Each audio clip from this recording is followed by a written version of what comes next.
the wheel, his knuckles run white with desire. The wheels of his Mustang exploding on the highway like a slug from a 45. True death. 400 horsepower of maximum performance, piercing the night. This is Black Sunshine. I know Vampire. I played Vampire virtually the day it came out in this country, and I threw myself into it. My tabletop group got to be about the size of a mid-sized LARP, really. There were 30 or 40 people playing on a regular basis, spread across several surrounding towns and even as far as London. Then when we did join the LARP organisation, we threw ourselves into that and spent about 10 years as part of that organisation, travelling around the country, even around the world, to conventions and games. The nascent internet allowed us to play with people around the world as well. What I'm driving at is that I was a Vampire superfan until the Camarilla LARP organisation kind of killed that love for me. So I'm probably the kind of person that they're trying to win back with this new edition of Vampire, especially since I was profoundly turned off by the new World of Darkness, and I'm glad to see them return to the old World of Darkness. So I've had the opportunity to look at 5th edition Vampire, and I have some thoughts. A review sort of, but kind of a discussion around the game, its controversies, its content, and so forth. Let's begin.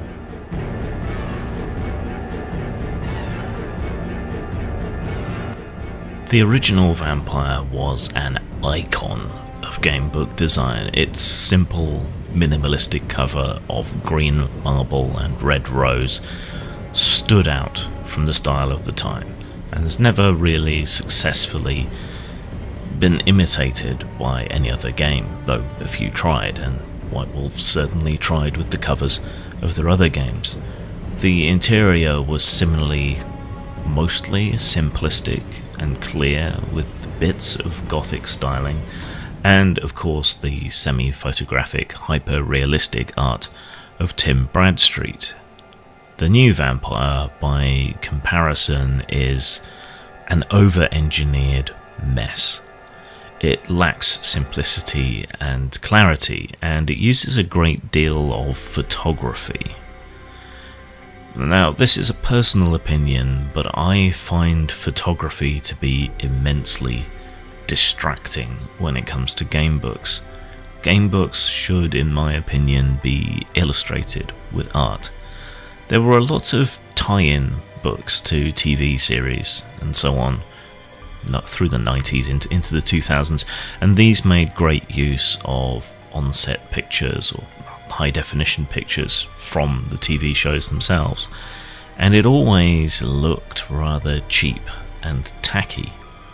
The LARP books for Vampire in the old days also used to have quite a few photographs of people dressed up for LARPs, and these always looked rather cheap and cheerful, though it was more forgiving within a LARP context.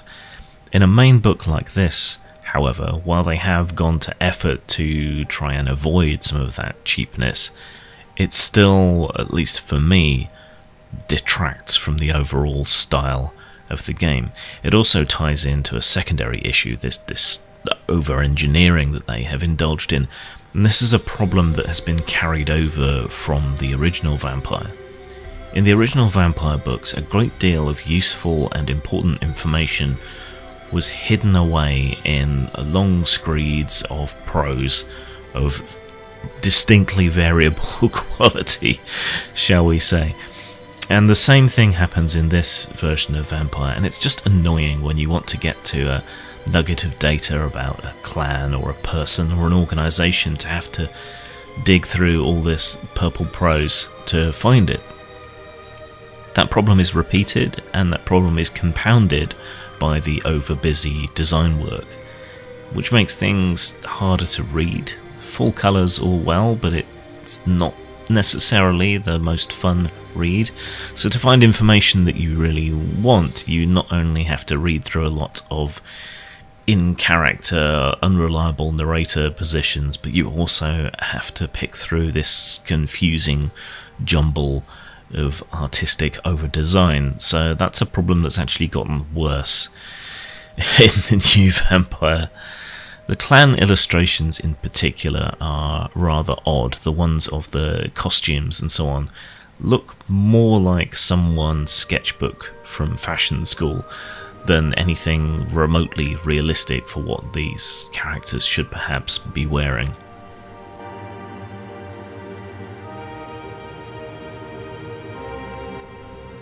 The new Vampire has been mired in fake controversy for quite some time. Plenty of people aren't too happy about the new owners.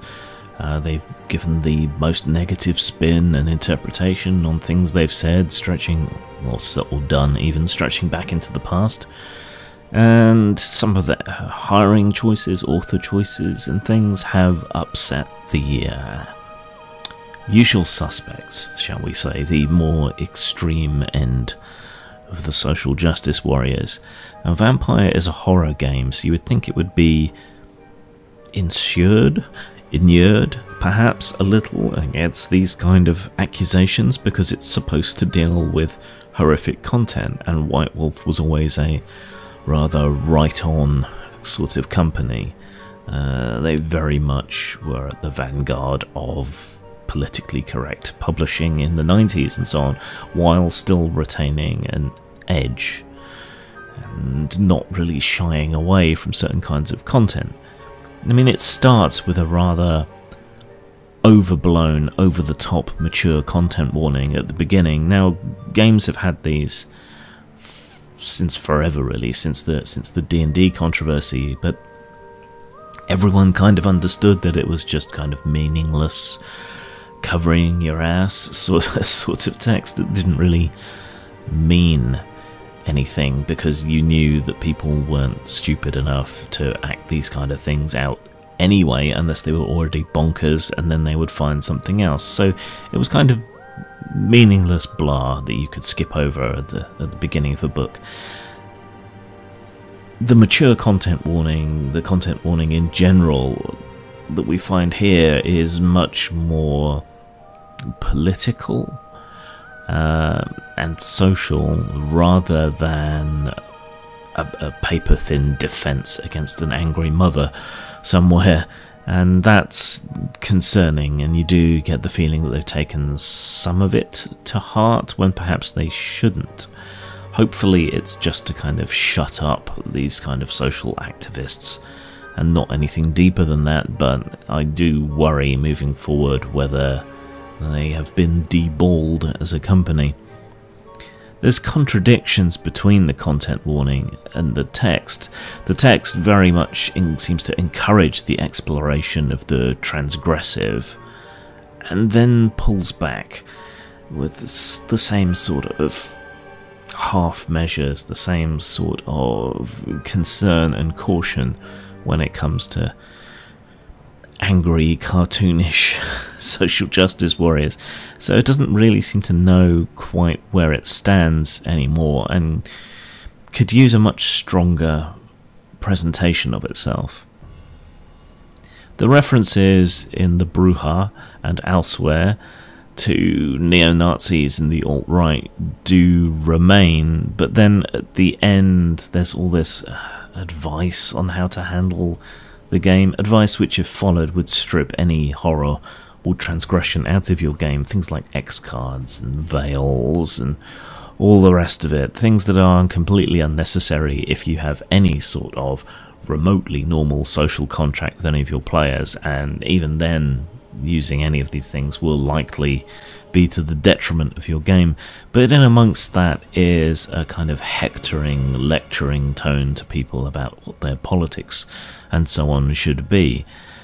Now, I agree that far-right or simply right-wing politics are terrible, but I don't think it's really our place as game authors and so on to lecture our audience on what they should believe and why. It's not that you can control the way a game goes anyway. Once it's out the door, it's not your concern anymore, really. It's not anything you have control over. It's out in the wild, and people will make of it whatever they want, whether that be blood-drinking superheroes with trench coats and katanas, or whether that be a neo-Nazi coterie trying to bring about some kind of vampire supremacist world order. And frankly, both of those can be fun and interesting. You don't have to play people who are like you or agree with you in every detail. But if I were you, I would just ignore that end advice, because it's a recipe for disaster when it comes to your games.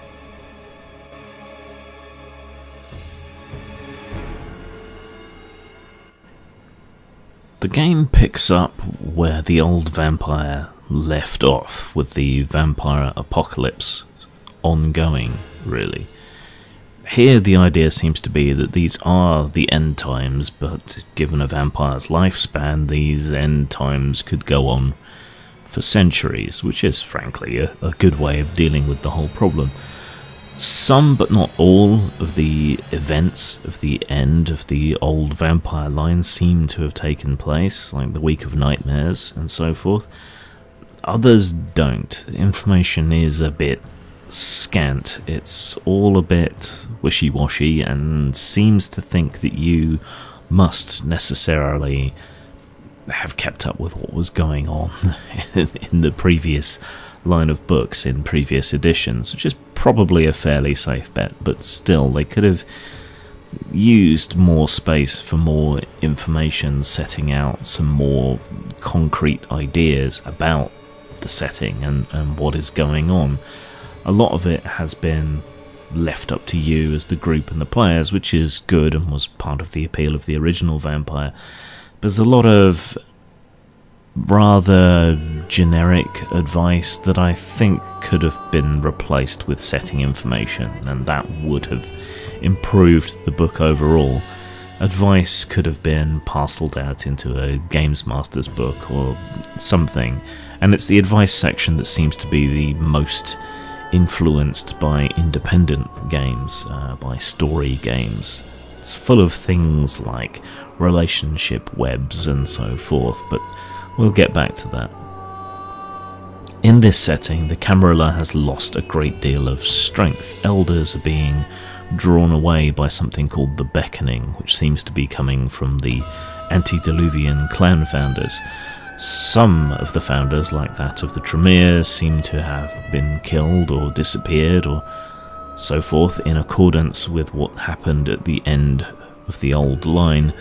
Other things seem to be different or questionable.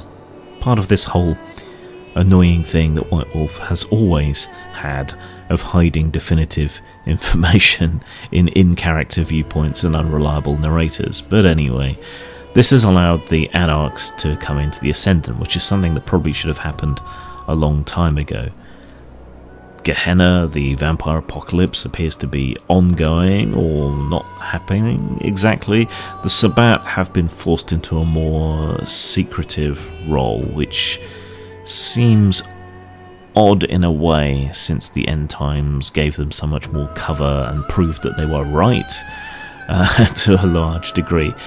But rather than having them be more accepted and more present, the designers have instead decided to force them underground. And the reason for this is that a combination of modern technology and the disruptions of the beginning of Gehenna seem to have tipped off a lot of mortal agencies and the Vatican to the fact that vampires are really a thing, and so a new Inquisition has emerged, a kind of alliance between intelligence organisations and so forth, using to some extent the cover of the War on Terror to enable them to go after vampires all around the world. So the Masquerade is much more in force again, to the point where electronic communication within the Camarilla between two kindred, especially if they refer to anything to do with vampires, yet that means an instant breach of the Masquerade and a casting out of the Camarilla.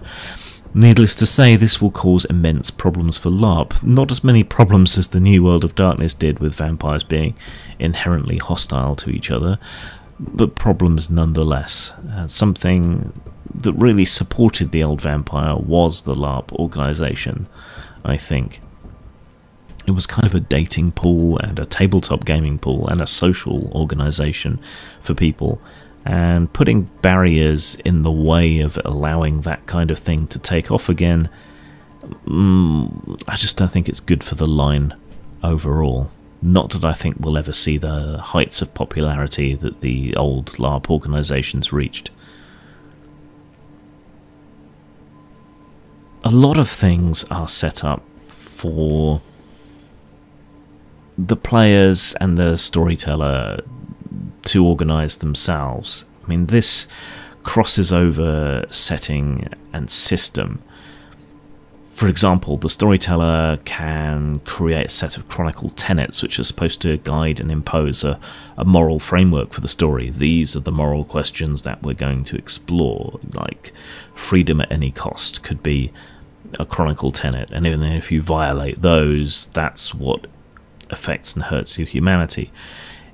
In some ways that's good, allowing you to set the tone and tenor of the story. In other ways it's bad, because it means there's no universal standard. There isn't really a set singular standard upon which you can work. This again is going to cause big problems for any LARPs, because if you impose an overall order, you're taking away something central to the game and the setting and the rules, and if you don't, you're going to get incredibly problematic clashes between different play styles and emphases and moral systems, because people have different emphases and moral systems and so forth.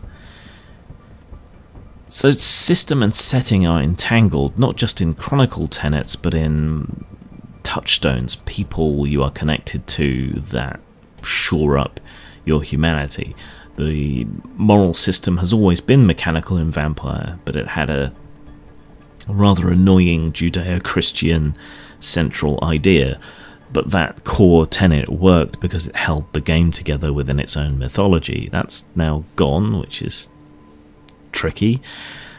Certain things about the old World of Darkness do not carry forward anymore. Characters feel a lot weaker, a lot less capable, especially when it comes to their physical disciplines, or disciplines as a whole, really. So it's harder to see how vampires could stand up to their enemies in this.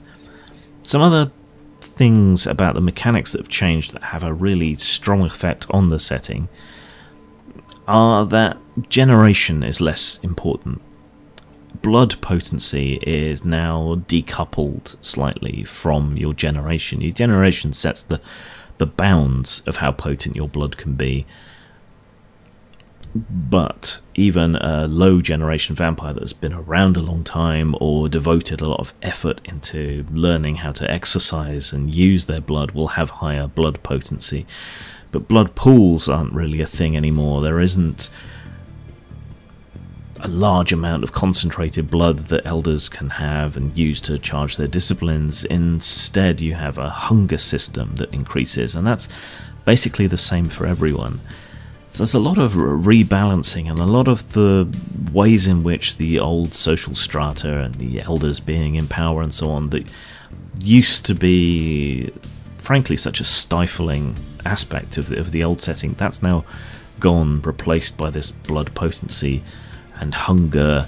And there are advantages and disadvantages much more in balance now to being old or young or high generation or low generation. Overall, I think this is a good thing. It's just such a profound and fundamental change to the way the system and the setting works that the effects are going to be massively far-reaching. And again, it's going to cause problems for anyone seeking to do this as a LARP. But overall, fairly good. It's just a bit too loose, too undefined when it comes to setting. And if you haven't read the older editions, I think you might be a little bit all at sea.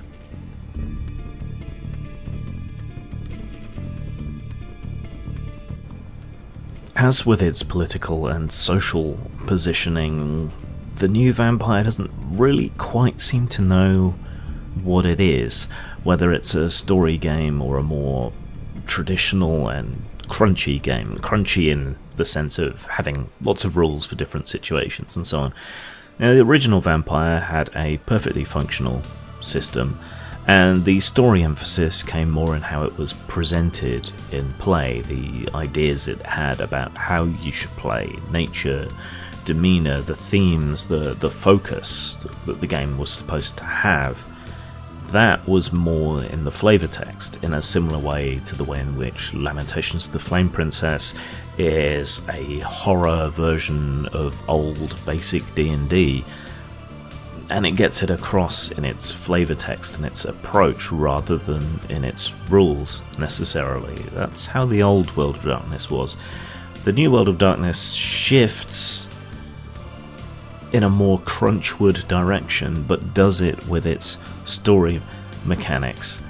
Now, I think in a story game where you want the narrative to come to the fore, you should be working to get the rules out of the way.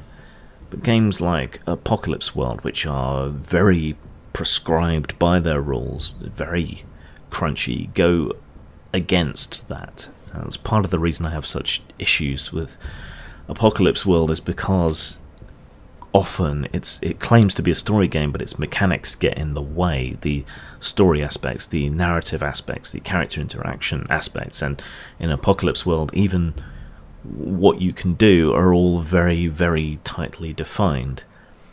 In the new Vampire, that crunch has very much crept into the handling of frenzy, of hunger for blood, of humanity, and so on. It's really gotten bogged down in systems in a way that I think is detrimental to the overall theme and push of the game. In some ways it's better, but I can see that really slowing things down and taking people out of the immersion and the focus on playing their character into worrying about the rules, even though it might encourage them to play in certain ways by providing boons or penalties. Can we just call a moratorium as designers on the requirement for special dice when we're playing? Now, you can play with normal 10-sided dice. It uses virtually the same system as the old World of Darkness did, with a few tweaks and differences. But the way that criticals work, the way that specializations work, the re-rolling of 10s doesn't happen anymore. Rather, it's pairs of 10s that essentially count as the double successes. But this is marked on their dice as failure, success, or critical, thereby trying to push you into buying special dice. And I wish companies would stop doing this. I appreciate you want to ensure that you get more money, that you can produce and sell these special dice and so on, but it makes it hard for the games to remain playable into the future, when your company might wind up and these dice might not be available. And for people who don't want to buy these new dice or don't have access to them in the future, it just adds that little bit of extra complication, because you've assumed that people are going to have these special dice. Let's stop doing that, please. The example of play is interesting in that the storyteller essentially hands over control of the game to the players a couple of times. This is something that's inherent in story games. It's not necessarily particularly explicit in the rules of Vampire, but having it in the example of play is very suggestive of the way in which they expect you to play it. And this is an item of controversy in the role-playing arena. Yeah, how much control should the storyteller or games master have versus how much should the players have? Should the players be able to override the games master or storyteller, or the other way around, or should there be a negotiation? Mechanically, that's not so much of a problem in Vampire, but in the way it emphasizes and seems to want you to play, that's something that may ruffle a few feathers. The clans have various strengths and weaknesses, as they always used to, access to particular disciplines, and certain flaws. The clan Banes the flaws that the clans used to have are much less debilitating now, and there's no real explanation as to why that might be. Things like the gangrel's animal features that could come about when they frenzied, these are no longer permanent, they fade over time. So some of these issues and problems that clans have are perhaps more severe in some ways, others less so. Sometimes they're very strange differences. Sometimes there are things that I can say that are positive. Malkavians, for example, are not constantly insane, rather that's something that happens to them when they start to succumb. So that makes them more playable and certainly a lot less annoying in play, but does take away from the kind of central theme of that clan. Nosferatu similarly don't seem to be quite so hideous as they used to be, and so that very defining trait for that clan just doesn't seem to impinge on play as much, to be as important, and there's no real explanation as to why this change has taken place. For new players coming to the game, not such an issue.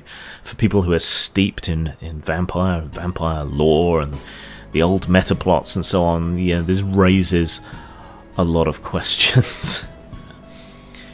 Each dice basically has a 50% chance of success. 6 or higher is a success. Pairs of 10s grant 4 successes. Specialities provide you an extra die rather than allowing you to reroll.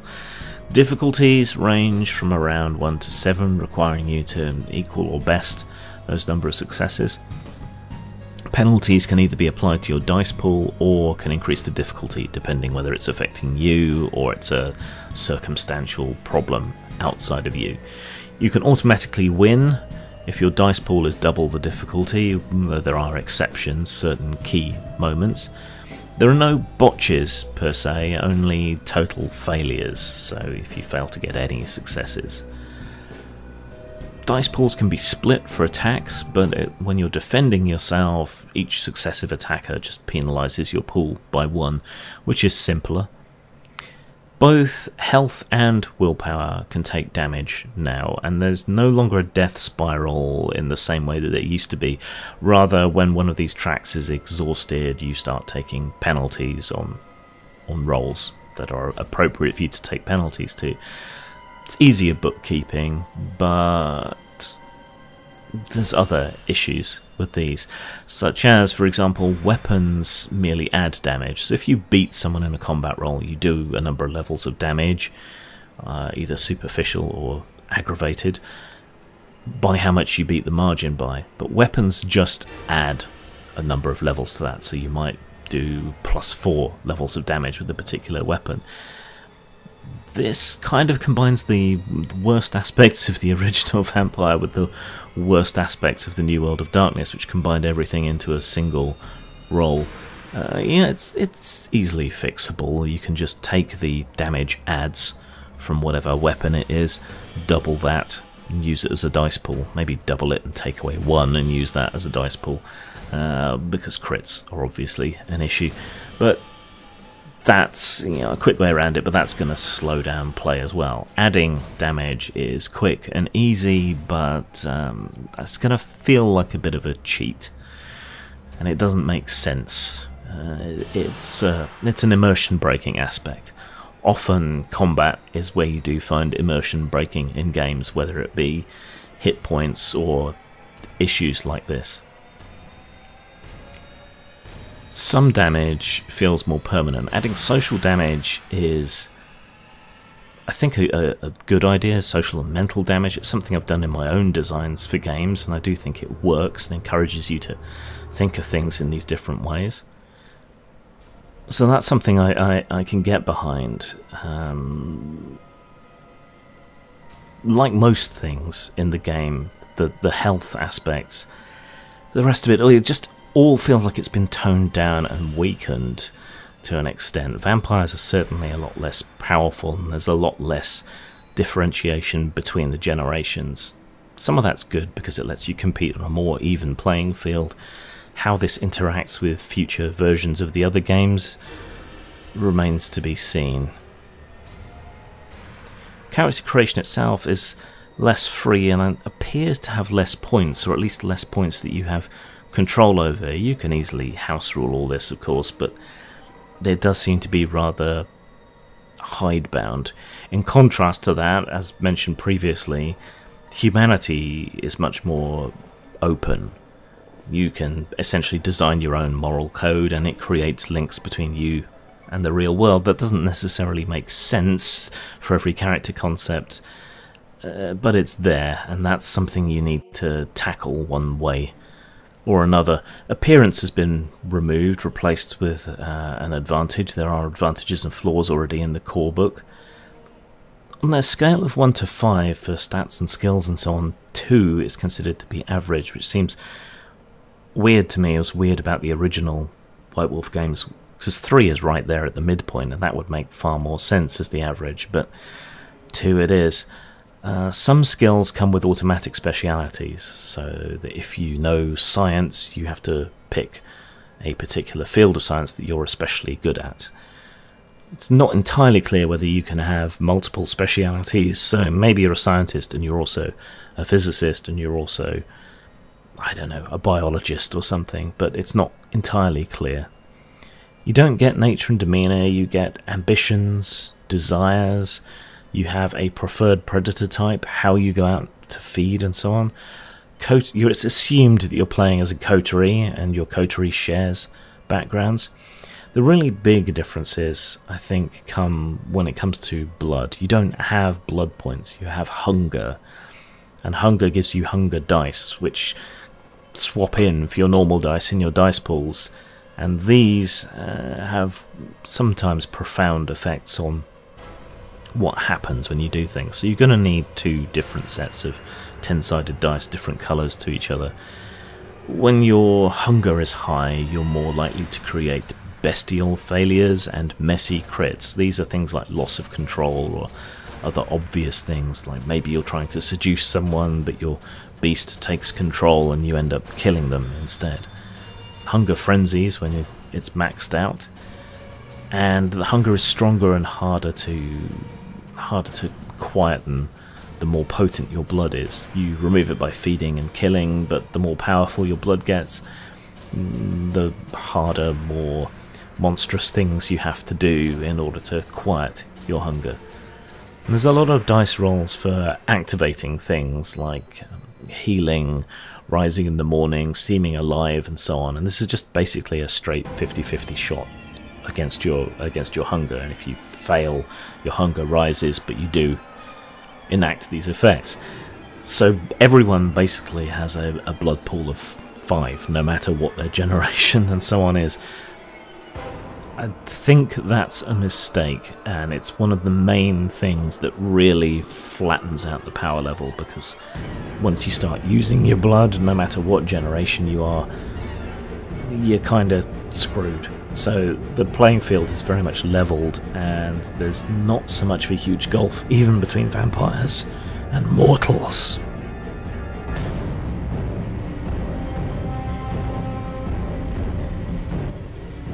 I don't know what happened to my voice there, but it sounded cool, so it's staying.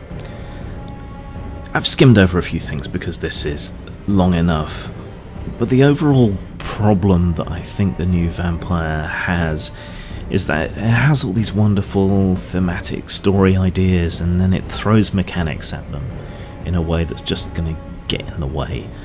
So there's ideas like certain kinds of blood taken from people in certain kinds of circumstances might work better with certain disciplines, providing you bonus dice. And this has its own whole subsystem around it, based around humours and so on. It's a nice idea that certain blood taken in certain circumstances or in certain ways might help with certain powers and disciplines. That's the kind of thing that I think should probably be left to the storyteller's decision at the time, rather than having this pure mechanical system which is just going to get in the way. I mean, of course you can ignore or add or change to any of the rules that they present, but when you're judging a game, when you're reviewing it, as I am here, you have to deal with it as it exists. And this is the running theme, I think. It has these lofty aspirations for being a very deep emotional storytelling game, but it tries to chase the player and the storyteller into that mode of play using rules, or whether as a carrot or a stick. So that's a bit of an issue. There are changes that I think are positive, like reducing the gulf between the generations, but these have far-reaching implications for the setting and the background, which don't seem to have been explored. The background is also relatively poorly covered in a 400-page book, which just seems to kind of beg a belief, really. A lot of things are just kind of skimmed over. But the world, like the systems for humanity, morality and so forth, are far more open than they used to be. Just that's a lot of demand to put on new players. Old players who know the old background and so on, I think they're going to have an easier time of it. New players, not so much. When it comes to marketing, I think they've screwed up.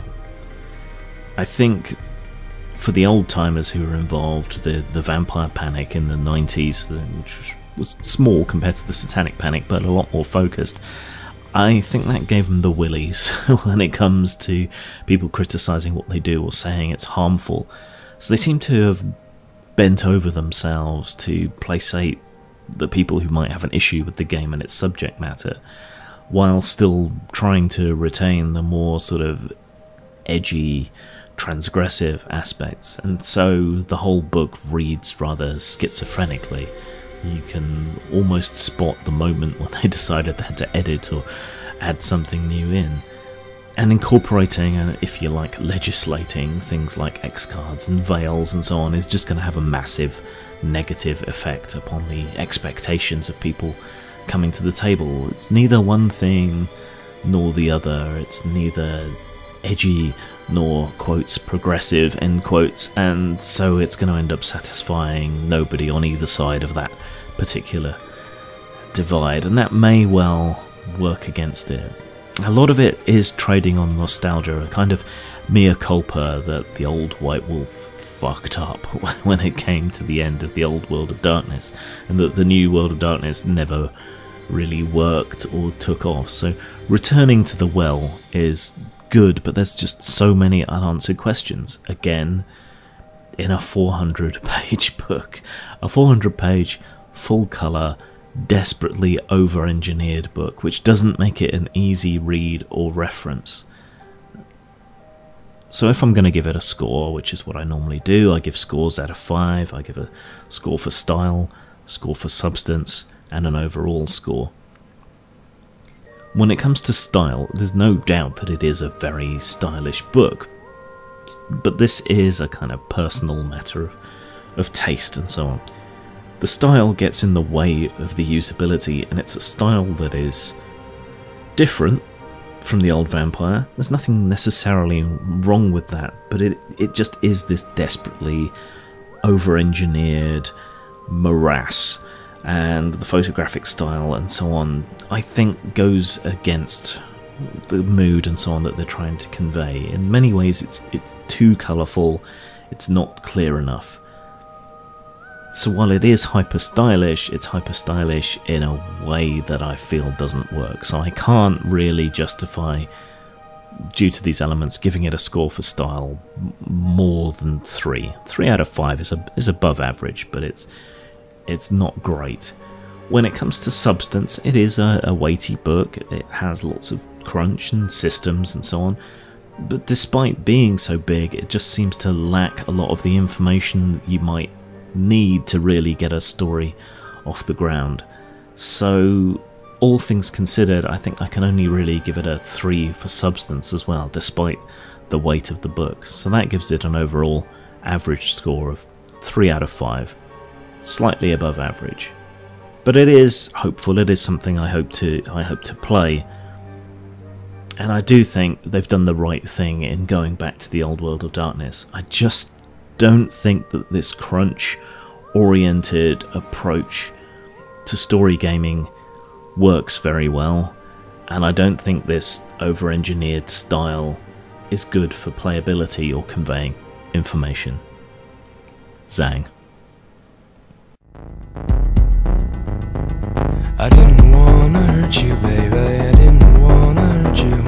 I didn't wanna hurt you, but you're pretty when you cry.